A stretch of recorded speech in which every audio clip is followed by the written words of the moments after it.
السلام علیکم، welcome to all about world. دوستو، 8 فروری کو ہمارے ملک میں جنرل الیکشن ہوئے۔ کروڑوں لوگوں نے گھر سے نکل کر ووٹ ڈالے۔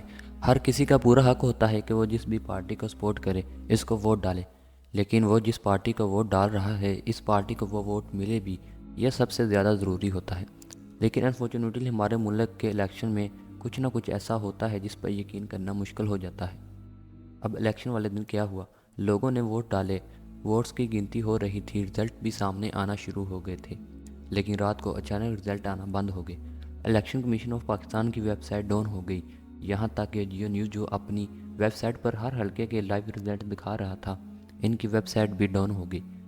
اب ہو سکتا ہے کہ زیادہ لوڈ پڑنے کی وجہ سے ایسا ہوا ہو، لیکن عجیب بات تب ہوئی جب الیکشن کمیشن آف پاکستان نے رزلٹ دینا بند کر دیے۔ یار، ہم 24-25 کروڑ کی آبادی کا ملک ہیں، تو اتنا تو حق ہوتا ہے کہ ہمارا الیکشن کمیشن ہمیں بتائے کہ رزلٹ دینا بند کیوں کر دیے گئے، لیکن ایسا نہیں ہوا۔ 4 سے 5 گھنٹوں تک کسی کو کچھ پتہ نہیں تھا کہ کیا ہو رہا ہے۔ امیدوار جو الیکشن لڑ رہے تھے، ان کو فارم 45 بھی نہیں دیا جا رہا تھا۔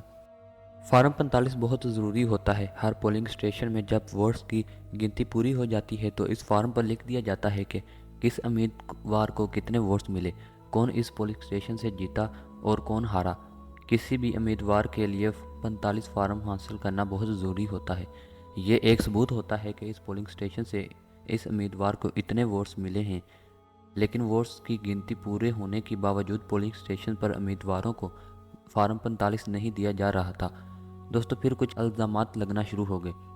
جو امیدوار رات کو 30,000 40,000 کی لیڈ سے جیت رہے تھے، وہ صبح ہار گئے۔ یہ بات شروع ہوئی راولپنڈی کے ایک حلقے این اے 55 سے، جہاں راجہ بشارت کے رات کو 76,000 ووٹ تھے۔ ان کے مقابلے میں ملک ابرار کے 36,000 ووٹ تھے، یعنی راجہ بشارت کے 40,000 ووٹ کی لیڈ تھی۔ لیکن صبح کچھ عجیب ہوا۔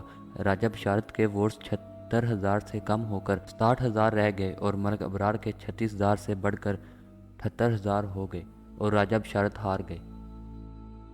راولپنڈی کی ایک اور مثال این اے 54 کی ہے۔